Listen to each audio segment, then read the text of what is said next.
Assalamualaikum warahmatullahi wabarakatuh. Halo sahabat Soli Solihah, selamat berjumpa kembali di channel ini.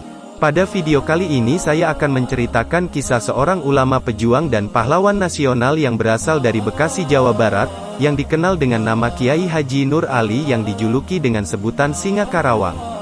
Namun sebelumnya, bagi kalian yang baru bergabung, silahkan tekan tombol like and subscribe terlebih dahulu pada video ini agar kalian tidak ketinggalan dengan video-video menarik lainnya. Menimba ilmu sampai ke Mekah. Ujung Malang pada awal abad ke-20 adalah perkampungan kecil seluas 50 hektar, secara administratif masuk wilayah under distrik Babelan, distrik Bekasi, Regents Cap Kabupaten Mester Cornelis, Residensi Batavia. Terletak di pesisir utara Pulau Jawa bagian barat, membujur pada garis 106 derajat 48, 79 sampai 107 derajat 77, 29 bujur timur, dengan suhu udara cukup panas. Di sekeliling kampung terbentang ratusan hektar sawah dan rawa. Menjelang musim kemarau, hamparan padi menguning dan bergelombang ditiup semilir angin. Di ujung jauh pandangan, tatapan mata terbentur pada kampung lain yang berwarna hijau dan abu-abu transparan. Di kampung Ujung Malang berdiri belasan rumah dengan jumlah penduduk sekitar 100 orang. Di halaman dan pekarangan rumah penduduk, tumbuh berbagai pohon buah, sayur, juga pohon bambu dan rumput liar. Penduduknya menganut ajaran Islam. Meski di sana-sini masih terdapat unsur sinkretis dengan animisme, dinamisme, dan Hindu-Buddha. Sebagaimana layaknya kampung lain, saat itu jalan sepanjang Ujung Malang masih berupa tanah. Jika kemarau tiba, yang berlangsung dari April sampai September, jalan mengeras dan berdebu. Sedangkan pada musim hujan, Oktober sampai Maret, tanah menjadi lembek, becek, dan berlumpur. Meski alam terkesan tidak ramah, penduduk kampung tidak menganggap semua itu sebagai beban. Mereka melakukan berbagai aktivitas sehari-hari dengan sabar. Realita hidup dijadikan seni, ibadah, dan harus diterima. Pada musim kemarau biasanya penduduk menggarap sawah, dari menanam, merawat, memanen, hingga menjemur padi. Sedangkan pada musim hujan mereka berjualan, membuat kerajinan rumah tangga, mencari ikan, merawat kebun dan sawah. Bahkan kegiatan menjual dan membeli kebutuhan pokok ke Pasar Babelan, Bekasi, Kranji, Pondok Ungu, dan Tanjung Priok tetap harus berjalan walaupun gerobak sapi yang digunakan mesti melewati jalanan berlumpur dengan risiko terperosok sampai terbenam. Mereka menyatu dengan alam, dan alam memanjakannya. Kenapa kampung itu dinamakan Ujung Malang? Belum ada seorang penduduk pun yang dapat memastikannya. Ada yang menduga bahwa kata ujung dan Malang itu berkaitan dengan lokasi kampung mereka yang terpencil alias di ujung. Sehingga mereka bernasib Malang, karena kampungnya sulit didatangi penduduk lain. Akibatnya, warga di wilayah pantai utara itu kalau mencari penghasilan atau berbelanja lebih sering ke Tanjung Priok. Sedangkan warga dari sekitar Babelan lebih suka ke Bekasi. Pendapat kedua justru sebaliknya. Malang diartikan sebagai perlintasan antar kampung karena penduduk satu kampung yang akan ke kampung lain biasanya melalui Ujung Malang. Pendapat lain memperkirakan nama Ujung Malang diambil karena sebagai perkampungan orang-orang dari kota Malang, Jawa Timur, atau nama kota lain, seperti Kampung Ambon, Kampung Bugis, Kampung Melayu, dan Kampung Makassar. Peradaban Buni dan Tarumanagara. Seperti halnya kampung-kampung di pesisir utara Pulau Jawa, Ujung Malang termasuk perkampungan tua di Babelan. Sekitar 5 km ke arah utara dari Ujung Malang, tepatnya di Kampung Buni, pada 1958 ditemukan sisa-sisa peradaban masyarakat setempat yang hidup pada masa Neolitikum atau 2000 tahun sebelum Masehi. Selain ditemukan kerangka manusia dalam kubur, juga peralatan hidup seperti beliung persegi, gerabah berbentuk periuk, kendi, dan botol. Juga ada manik-manik dan perhiasan emas.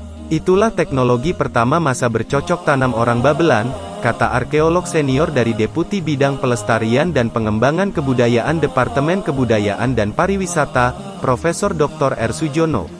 Kami menamakannya situs Buni. Ternyata kebudayaan situs Buni menyebar sampai ke Jakarta, Karawang, Tangerang, Banten, Cikampek, dan Bogor. Puncak kebudayaan Buni terpatri pada masa Kerajaan Tarumanagara sekitar abad ke-5 sampai ke-7 Masehi. Prasasti Tugu adalah buktinya.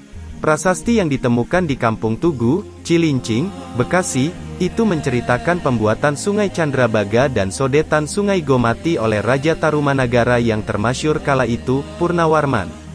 Bahkan di Cibuaya dan Batu Jaya, Karawang, sekitar 20 km arah timur Babelan, ditemukan kompleks percandian masa Kerajaan Tarumanagara. Kompleks percandian tertua di Pulau Jawa dan menjadi kota suci masa silam, kata arkeolog Universitas Indonesia, Hasan Jafar.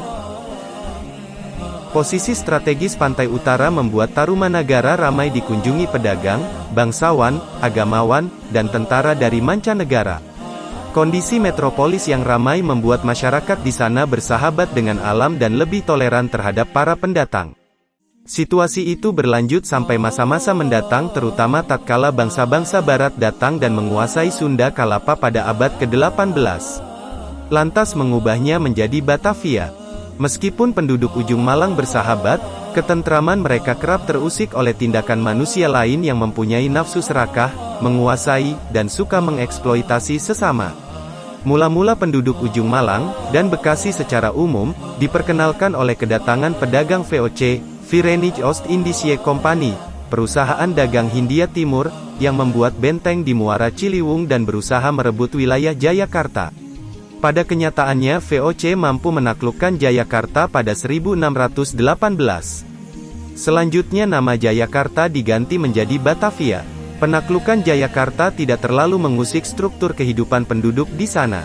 Tetapi kelak permasalahan semakin besar, sehingga mau tak mau Bekasi ikut menjadi daerah ajang pertempuran antar kekuatan yang ada di Pulau Jawa.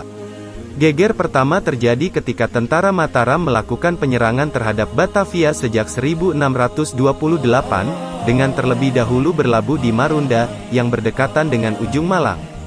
Kemudian datang pasukan dalam jumlah besar dengan kibaran panji-panji di bawah pimpinan Tumenggung Baureksa dari Kendala. Kedamaian penduduk Bekasi terusik. Pasukan Mataram menjadikan Bekasi sebagai daerah penyusunan taktik, strategi, penyerangan, dan peristirahatan pasukan. Di sekitar daerah ini pula dihimpun bergudang-gudang padi untuk persediaan perang. Serangan pertama Mataram tidak membawa hasil yang memuaskan. Untuk itu pada Juni tahun 1629 pasukan Mataram ditambah. Meskipun sempat keteteran, VOC mengetahui bahwa salah satu kehebatan Mataram terletak pada persediaan makanannya.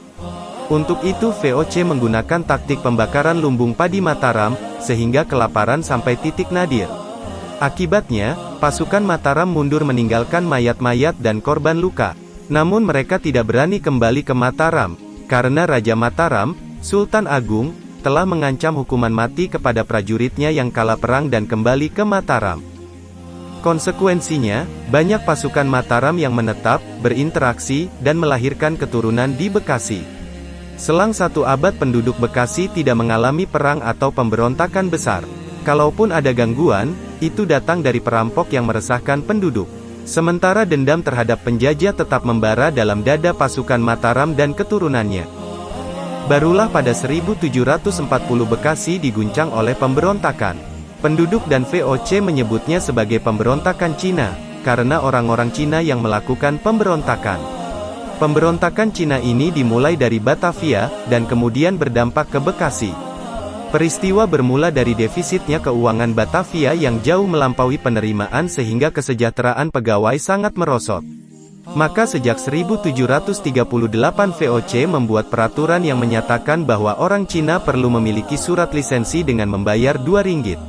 Bagi yang tidak memiliki lisensi, barang-barangnya disita, orangnya dianiaya, dan baru dilepas setelah membayar.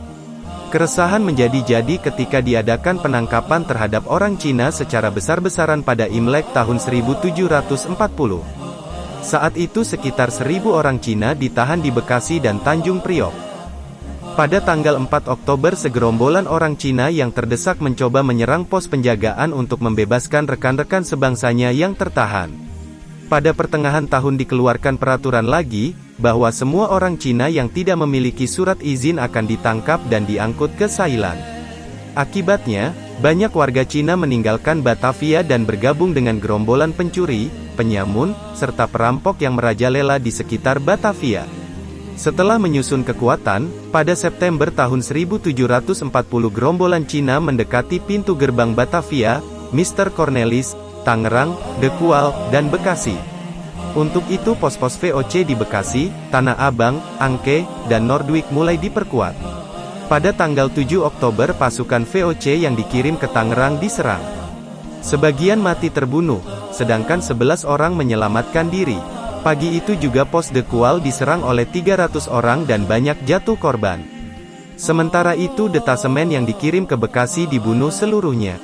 Agar tidak menimbulkan korban yang lebih besar, sejak tanggal 14 Oktober pasukan VOC ditambah.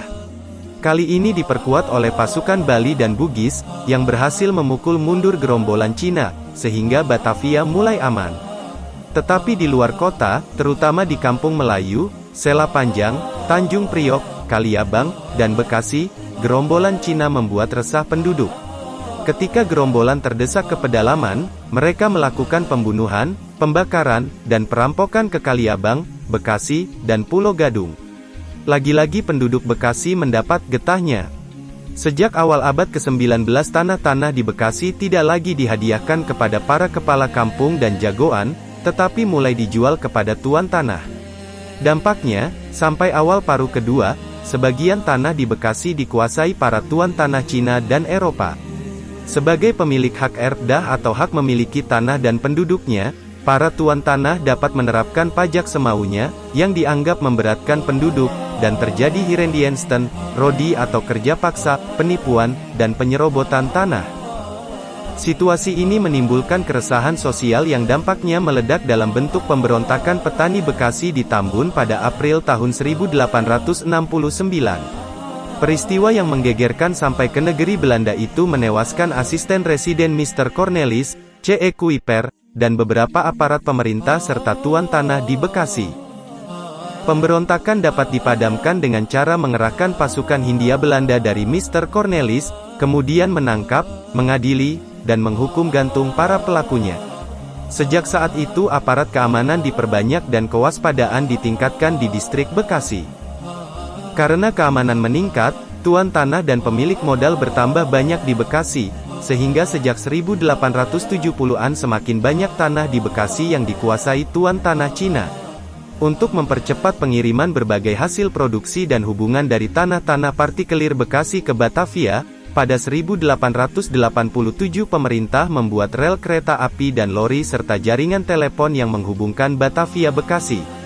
Perputaran ekonomi semakin pesat sejak dibangunnya pelabuhan Tanjung Priok pada 1898. Pada awal abad ke-20 Bekasi sudah dihuni penduduk dari berbagai etnis kultural seperti Portugis, Makassar, Malaka, Ambon, Cina, Arab, Jawa, dan Sunda.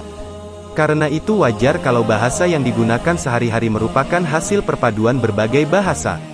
Orang luar Bekasi menyebutnya dengan istilah dialek Betawi Ora atau bahasa Betawi yang bercampur dengan bahasa Jawa dan Sunda.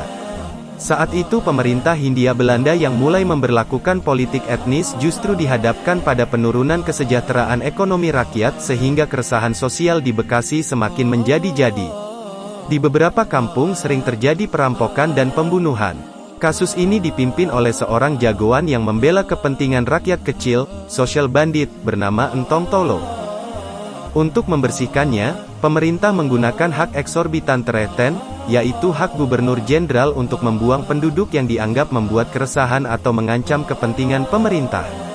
Sehingga pada 1910 Entong Tolo dibuang ke Manado, Sulawesi Utara.